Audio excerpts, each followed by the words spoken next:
예, 여러분 안녕하십니까? 오늘은 이제 캡스톤 디자인 그 4장 팀 빌딩 및 운영과 관련된 내용들 우리가 이제 확인하고 하나하나 점검해 나가도록 하겠습니다. 사실은 뭐 요즘 사실은 개인화가 많이 되어 있는 그런 사회고 또 개인주의가 팽배해 있지만 실제로 많은 일들은 나 혼자 잘났다고 일이 되는 게 아니라 나의 부족함을 채워줄 수 있는 그런 그 사람들, 조력자들이 많이 필요하죠. 제가 다른 사람의 조력자 역할도 수행을 해야 합니다. 이렇게 해서 내가 혼자 일을 성취했을 때, 일을 수행했을 때 얻을 수 있는 가치보다는 여럿이 함께 했을 때 내가 부족한 면을 채워주고 이렇게 함으로써 훨씬 커다란 그런 성취를 얻게 된다 하는 면에서 우리가 이제 팀워크, 팀 빌딩이라고 하는 그 개념이 중요하다고 이렇게 말씀을 드릴 수가 있겠어요. 자, 이번 차시를 여러분들 학습을 하시면은 이런 능력들이 있습니다. 자, 팀워크가 왜 중요한지 여러분 설명하실 수 있게 될 테고요. 그 다음에 팀워크의 장점은 무엇이고 단점은 무엇인지 여러분들이 가늠할 수 있겠죠. 아울러 원활하게 팀 운영을 하려면 팀원이 사실 주어진 자기의 의무와 책임을 다 해야 합니다. 그리고 자기의 권리 주장도 할 수 있어야 되는데 이런 것들을 임무 규정문, 우리가 이제 이런 스테이트먼트죠. 미션 스테이트먼트라고도 할 수 있는데 이런 것들을 정하고 그 다음에 팀 운영에 대한 규칙을 작성을 해서 이것은 이 규칙에 따라서 공평하게, 그러니까 뭐 이 팀원들이 다 이제 동의한 그런 규칙이 되겠죠. 그런 운영을 효율적으로 하고 또 형평성 있게 운영하기 위해서 이 규칙을 작성을 하는 겁니다. 팀 운영 계획을 간트 차트로 표현할 수 있도록 하겠습니다. 이제 간트 차트에 대한 설명을 이따가 드리겠습니다. 그 다음에 요즘 많이 사용하고 있는 마인드맵이 뭐고 마인드맵의 특징을 여러분들이 이해하실 수 있도록 그 특징에 대한 것을 설명을 드릴 거고요. 어떻게 마인드맵을 작성하는가 하는 작성 방법도 아울러 여러분들과 함께 학습하도록 하겠습니다. 자, 마인드맵의 그 작성 요령에 따라서 이제 여러분들이 마인드맵을 작성하게 될 거고요. 우리가 탐구해야 할 내용이나 회의 결과를 이제 마인드맵으로 정리할 수 있도록 그런 능력을 갖출 수 있도록 이렇게 운영하도록 하겠습니다. 아주 도움이 될 만한 그런 중요한 시간이죠. 여러분 집중하셔서 학습에 임해 주시기 바랍니다. 자, 먼저 팀 운영하기입니다. 팀을 운영하려면 먼저 팀을 만들어야 되겠죠. 한번 어떻게 그 조직을 하는지 한번 살펴보도록 하겠습니다. 자, 팀워크 하면 팀과 웍이라는 것이 합성된 단어죠. 그래서 팀이라고 하는 어떤 조직이 있고 그 조직에는 구성원이 있겠죠. 멤버가 있겠고 그 멤버들이 각자 자기의 맡은 바 소임을 다 했을 때 그 팀의 어떤 목표가 달성되겠죠. 그래서 팀을 구성하고 있는 다양한 그 인적 자원들이 공동의 목표를 달성하기 위해서 저마다 주어진 역할을 책임감을 가지고 상호 협력하면서 하는 행동을 우리가 팀워크이라고 합니다.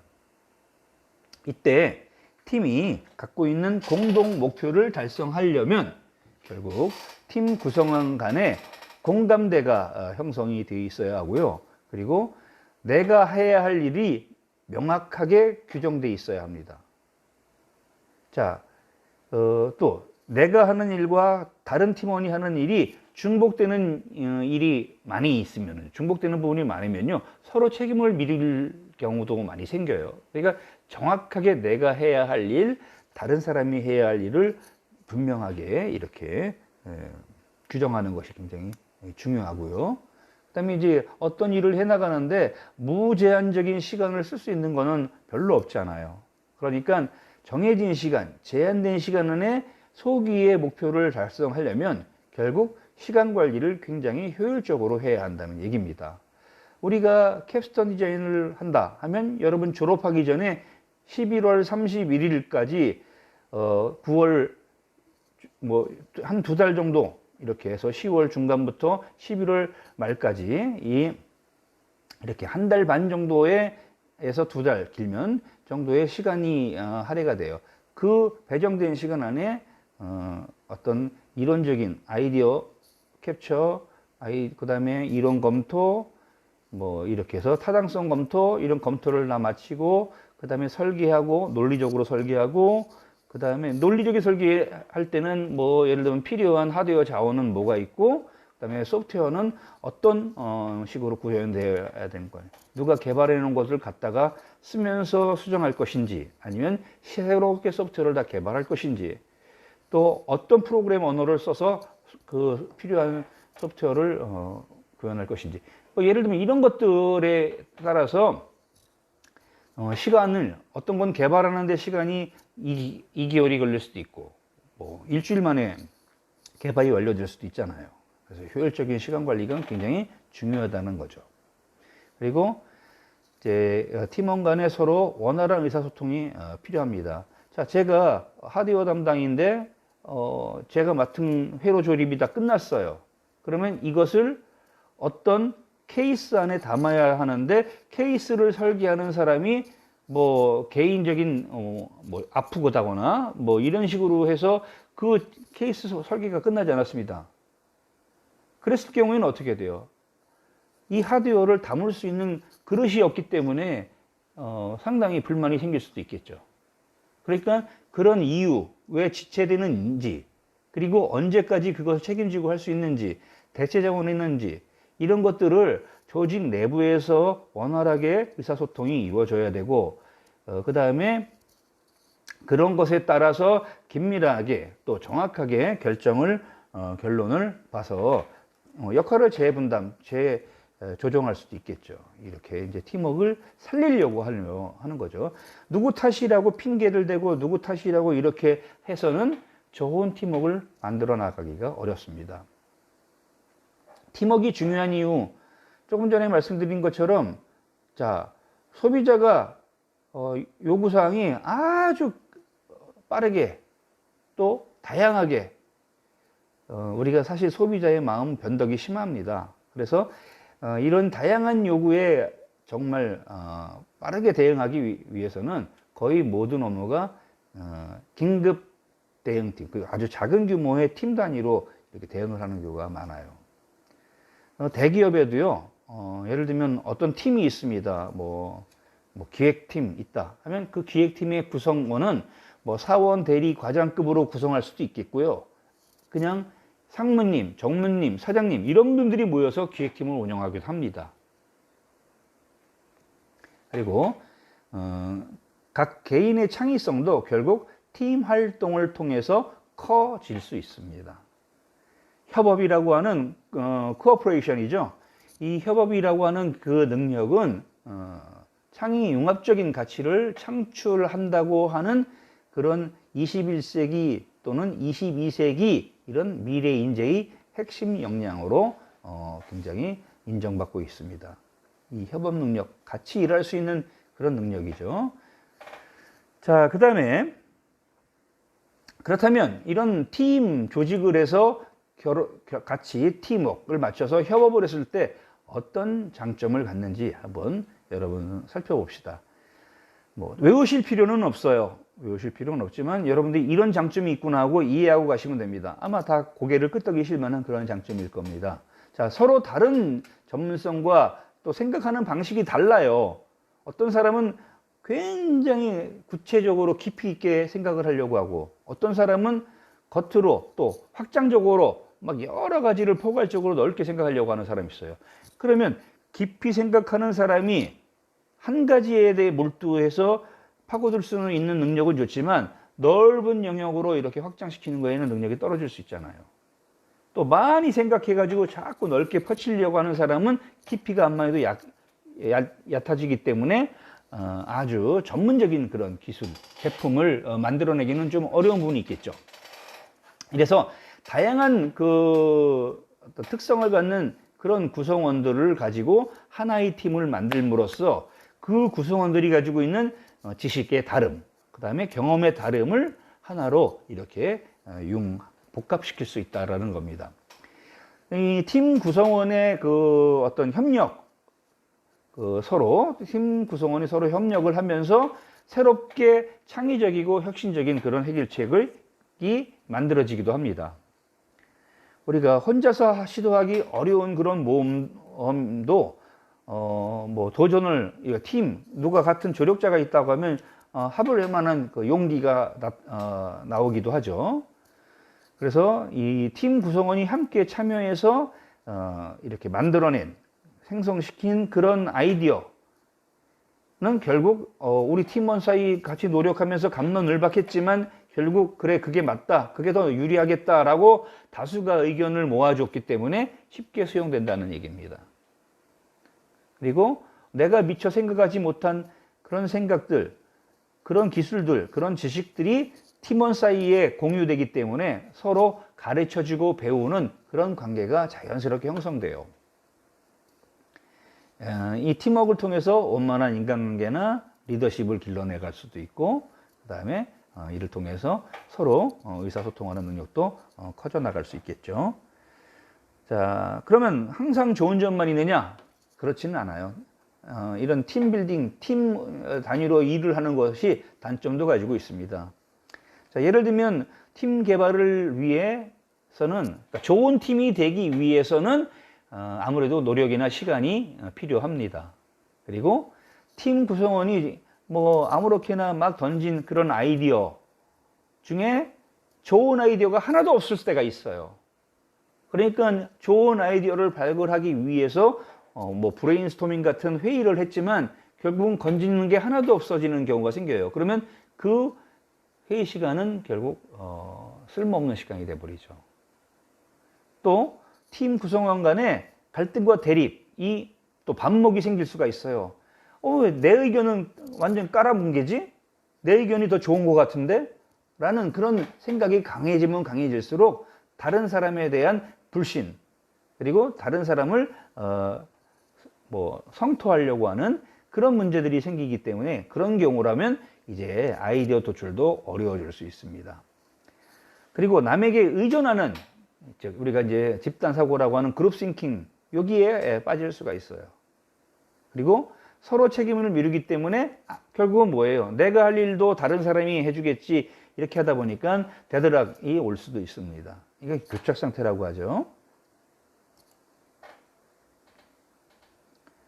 자, 그래서 우리가 그런 일들을, 이런 단점 같은 것을 극복하기 위해서 팀 구성원의 그 임무와 책임을 명확하게 어떤 기준을 가지고 나누는데, 지금 보여드리는 것은 물론 이제 예시예요. 예시지만 거의 이 임무와 그다음에 자기가 해야 되는 이 책임, 이 역할을 각각의 누가 A라는 학생이 팀 리더의 역할을 담당한다 했을 때는 여기 나와 있는 주요 책임이라는 부분을 수행할 수 있어야 됩니다. 또 B라는 학생은 기록자로 지정이 됐어요. 그러면 기록자로서의 어떤 책임과 의무를 소홀히 하시면 안 돼요. 자, 우리가 한 팀을 통상적으로 여러분 익숙해질 때까지는 4, 5명으로 한 팀을 구성을 할 겁니다. 하고 이제 우리가 이제 캡스톤 디자인을 본격적으로 할 때는 많으면 10명까지도 하나의 팀이 될 수 있어요. 그런 경우, 인원이 많은 경우에는 여기 있는 역할들이 골고루 돌아가겠죠.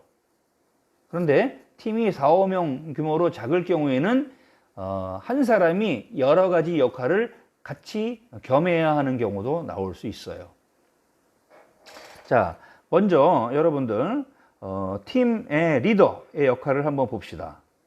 팀 리더는 당연히 그 팀에 대한 오너예요. 오너, 관리자예요. 그래서 전체적인 그 과제의 진행을 관리를 하고, 그 다음에 자기의 의견은 없다시피 감추고 팀 구성원의 의견을 잘 듣고 조율할 수 있는 역할이 가장 중요합니다. 그리고 팀을 대표하는 대표자로서 그 팀원 간의 회의나 이런 것들을 주재를 하고, 그 다음에 그 어떤 결과가 있으면 이 팀 리더의 이름을 걸고 결과를 발표하거나 보고하게 됩니다. 그래서 우리가 이 프로젝트를 실행할 때 프로젝트에 대한 리더는 우리가 팀 리더라는 이름보다는 프로젝트 매니저라고 해서 PM이라는 말을 많이 써요. 이 PM 밑에 PL이라고 하는 여러 명의 소그룹 리더들이 또 만들어질 수 있습니다. 자, 그 다음에 이제 레코더, 기록자가 있죠. 그래서 팀 구성원이 얘기하는 의견이나 아이디어를 정리를 하고 기록을 하는 사람이 이 기록자입니다. 자, 그리고 이 기록자는 회의 내용을 단순하게 받아 적는 역할뿐만이 아니라 그 결과를 요점사항을 정리를 해서 다음 회의가 있을 때 이전 회의에서 나온 결과는 이러이러했습니다라고 알려주는 그런 역할까지도 이 기록자가 해야 합니다. 그다음에 이제 뭐 자료 수집자가 있을 수 있겠죠. 뭐 어떤 팀 활동과 관련된 자료들을 뭐 오프라인 뭐 문헌이나 아니면 온라인에서 검색을 통해서 수집을 해서 팀 구성원에게 제공하는 그런 역할입니다. 그 다음에 설문조사, 이것은 이제 우리가 어떤 프로젝트로 구현하고자 하는 것이 제품이 있어요. 그게 뭐 소프트웨어든 하드웨어든 제품이 있으면 그 제품을 필요로 하는 사람들이 있었을 거 아니에요. 그럼 그 필요로 하는 사람들이 그 제품에 이러한 기능이 있었으면 좋겠다. 이런 식의 성능을 발휘했으면 좋겠다라고 바라는, 희망하는 것들이 있습니다. 그것들을 이제 이 조사자가 미리 문항을 작성을 하고 그 문항을 통해서 조사를 하고 인터뷰나 서면으로 이제 조사를 하죠. 그리고 그 분석된 결과까지 같이 팀원들에게 공유하는 역할을 하는 게 설문조사자예요. 자, 이 보고서 작성자가 있는데 이것은 이제 팀 구성원이 갖고 주어진 임무를 잘 하고 있는지 안 하고 있는지를 이제 구성원별로 임무 보고서를 받고 그다음 결정된 사항을 정리해서 이렇게 이제 발표 자료를 만드는데 통상적으로 이 보고서 작성자는 기록자하고 같이 이렇게 겸을 한다고 생각을 하시면 되겠고요. 발표자가 있는데 팀 활동 내용과 결과를 발표를 책임지는데 통상적으로는요, 사실은 팀 리더가 발표를 하도록 하는 경우가 아주 많습니다. 많지만 또 특별한 경우 양해를 얻어서 팀 리더 말고 특별히 더 발표의 능력이 좋은 사람들이 있을 수 있잖아요. 그죠? 그래서 그 사람을 지정을 해서 발표할 수도 있습니다. 이 밖에 이제 촉진자나 과정 관찰자의 역할을 맡는 경우도 있겠죠.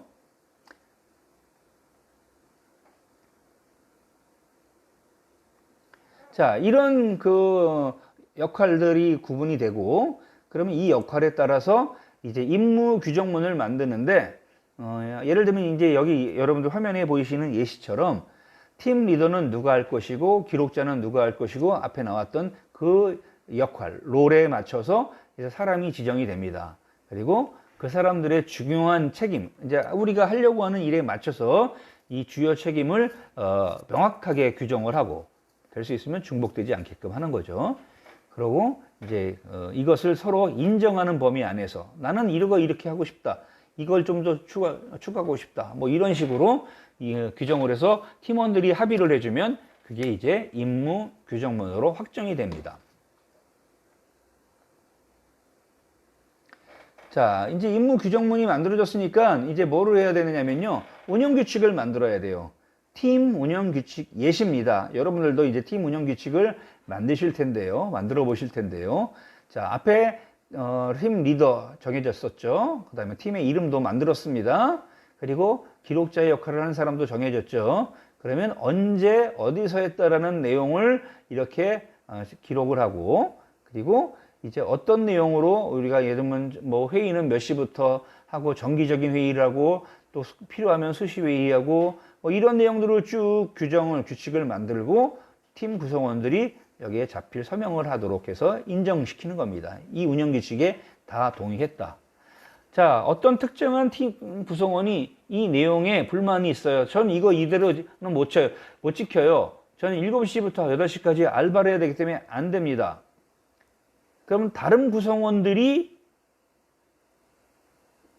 다른 요일로 바꿔주세요 했는데 또 다른 구성원들이 문제가 생겼어요. 자, 그러면 결국 어떻게 해야 돼요? 안 된다고 하는 사람이 양해를 구해야 되겠죠. 제가 그 시간에 나가지 못하지만 모든 결정사항을 따르겠습니다 라는 그런 합의를 도출할 수 있어야 돼요. 이게 이제 그런 게 의사소통 능력이고 절충 능력이에요.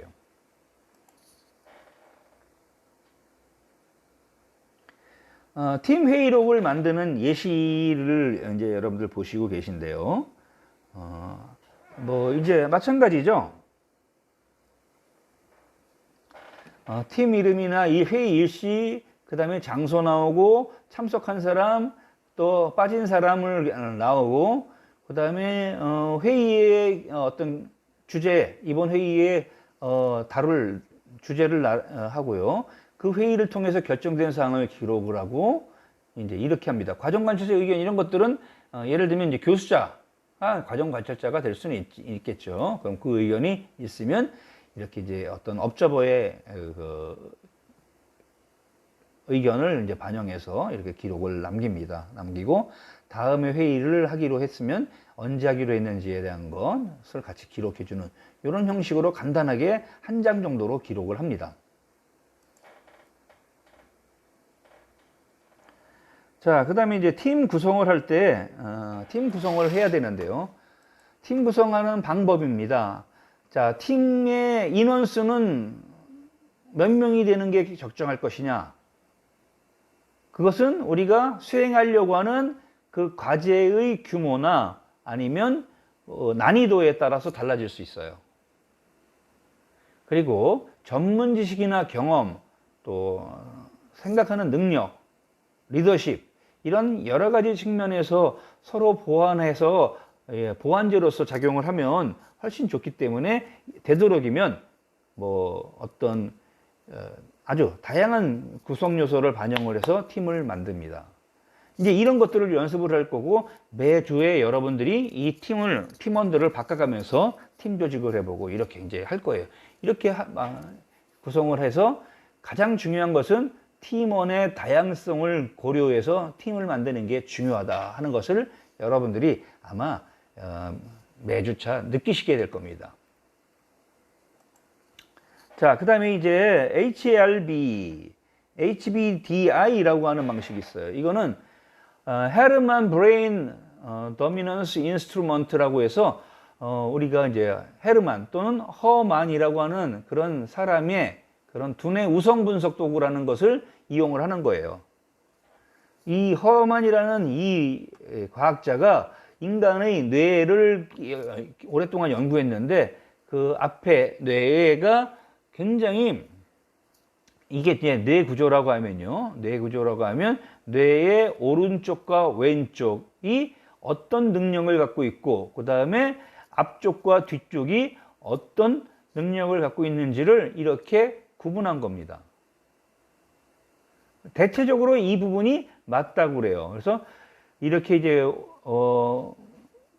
자, 전뇌 앞에 부분에서는 분석적인 사고 능력을 많이 갖고 있고요. 그러니까 좌전뇌죠.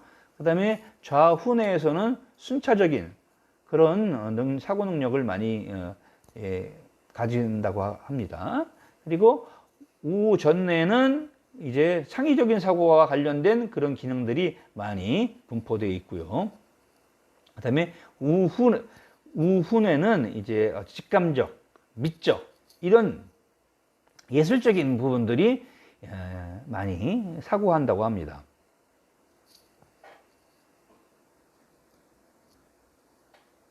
그래서 이런 HBDI라고 하는 요 방법을 팀 구성 방법을 활용해서 이제 우리가 사고 유형 판단을 할 건데요. 자, 뒤에 나오겠지만 우리가 이제 그 HBDI 평가지가 있어요. 여기에 번호별로 자신에게 적합하고 자신이 편하게 할 수 있는 항목을 하나를 선택을 하는 겁니다. 우리 교재 4-5, 표 4-5와 표 4-6에 나와 있는데 그래서 우리가 그 항목 중에 항목이 이제 4개가 있는데 그 중에 선택된 개수를 기록을 하는 거예요.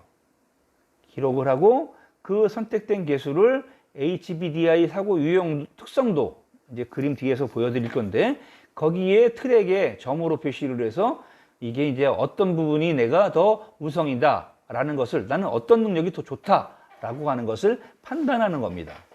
판단하는 겁니다. 자, 그래서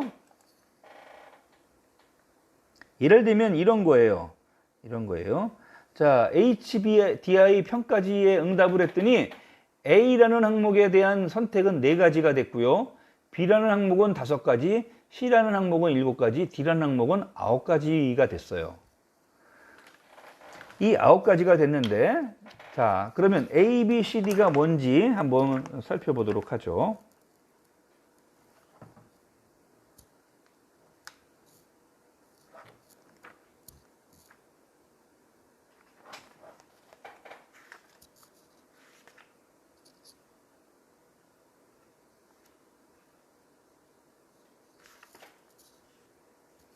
자, 이 A, B, C, D는 뭐냐면요. 여기 나와 있는 분석적인 사고냐, 순차적인 사고냐, 감성적인 사고냐, 창의적인 사고냐, 이 영역을 A, B, C, D 4개의 항목으로 만든 겁니다. 그래서 A가 뭐라고 그랬습니까?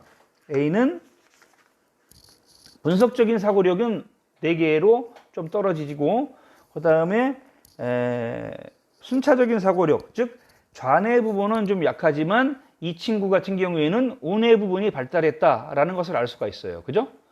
우뇌에 해당되는 이런 창의적인 사고나 감성적인 사고 부분이 훨씬 선택된 개수가 많잖아요. 그래서 이런 경우에는 C와 D 쪽이 많기 때문에 즉 감성적이고 협동적이고 창의적, 직관적인 사고 유형을 가진 사람이다. 이렇게 우리가 평가할 수 있다는 겁니다. 여러분들도 이런 평가를 이제 하실 건데요. 이제 HBDI를 선택할 때 이렇게 됩니다. 이 선택지는 전부 15개의 그 평가 항목이 있어요. 15개의 평가 항목이 있고 그 중에 1번 평가에서는 이제 내가 지식과 정보 찾기에 좀 잘 하느냐 아니면 임기응변보다는 주변 지침을 잘 따르느냐, 즉 룰 브레이커냐 이거죠. 그 다음에 3번은 다른 사람의 아이디어를 경청해서 영감이나 아이디어를 공유할 수 있느냐. 그 다음에 D는 새로운 주제에 대한 자세한 것보다는 큰 그림이나 전후관계 문맥 찾기가 수월하냐. 뭐 이런 식으로 해서 이런 질문에 대한 것을 여러분들이 선택을 해나가는 거예요. 그래서 A가 몇 개고 B가 몇 개고 C가 몇 개고 D가 몇 개고 이것을 나중에 개수를 카운트만 하시면 돼요. 자, 이것도 우리가 이제 오프라인 학습을 하면서 여러분 직접 직접 체크 평가하실 겁니다. 체크해서 이제 표 4-6에 이 응답 결과의 개수를 기록을 하실 겁니다.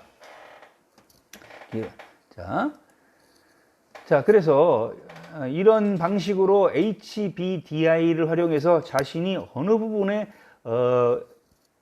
특히 잘한다라는 것이 판단이 되면 어떻게 해야 돼요? 팀을 구성할 때 나하고 똑같은 사람들끼리만 모이면 안 되겠죠? 그죠? 나는 D라고 하는 이 부분이 제일 뛰어나기 때문에 팀원을 4명으로 구성한다고 하면 내가 부족한 A라는 부분이 뛰어난 사람하고 팀원이 돼야 돼요. A나 B가 포함된 사람을 팀 조직원으로 받아들여야 됩니다. 그러면 골고루 맞겠죠. 그죠? 이런 방식으로 팀빌딩을 할 때 사용할 수 있는 게 HBDI라는 겁니다. 자, 그 다음에 이제 두 번째는요. 사티어라고 하는 그 교수, 심리학자가 이제 제안한 방식인데 이것도 5가지 유형의 의사소통 방식을 제안을 했어요. 그래서 A형, B형, C형, D형, E형 이렇게 5가지 형이 있는데 이제 A형은 소위 얘기하는 회유형입니다. 회유형이에요. 그래서 자신의 감정이나 생각을 무시하고 타인에게 맞추려고 하는, 즉 추정하는, 따라가는 스타일인 거죠. 그래서 누군가를 돌보고 타인의 감정에 굉장히 민감한 편입니다. 내 주장을 잘 하지 않는 편이에요. 그냥 좋은 게 좋다 이런 형이죠. 자, B형은 비난형입니다. 타인을 무시하고 다소 공격적인 성향을 보이는 그런 형태예요.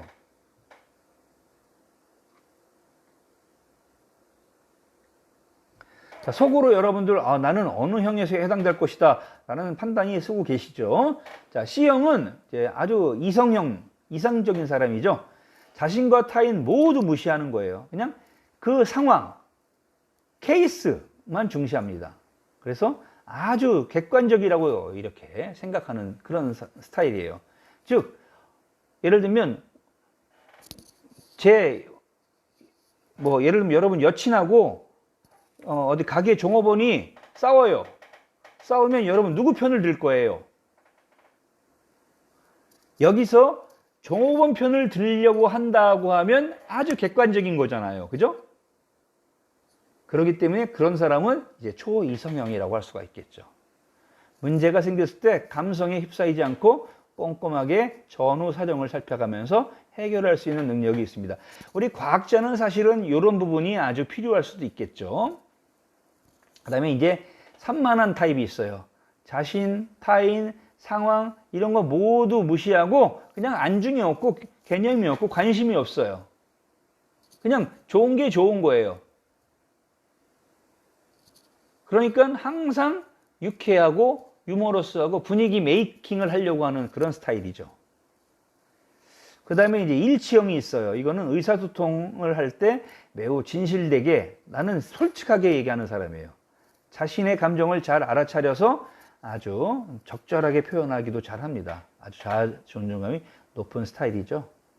될 수 있으면 이렇게 이런 타입, 자 여러분은 이 타입으로도 A, B, C, D, E 중에 어느 타입이라는 거를 여러분들이 정할 수 있어요. 이거 못 정하면 자기 의사를 결정 못하는 스타일이에요. 아주 곤란하죠, 그런 경우. 이 5가지 타입 중에 하나는 또 들어가셔야 돼요, 여러분들이. 자, 그래서 나중에 이것도 여러분들 실습을 통해서 한번 규명을 해볼 겁니다. 내가 어디에 속하는지. 그래서 여러분이 속하는 그 스타일, 그 타입을 가지고 다시 팀을 만들어 보기도 할 겁니다. 그래서 HBDI 방식으로도 한 주는 팀을 운영하고요.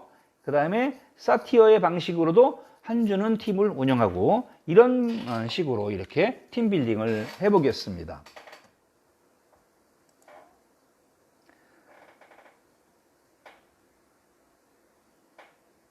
자, 사티어의 방식으로 팀을 구성했어요. 그러면 어떻게 의사소통이 가능할 것인가 라는 것을 판단하는 방식이 있습니다.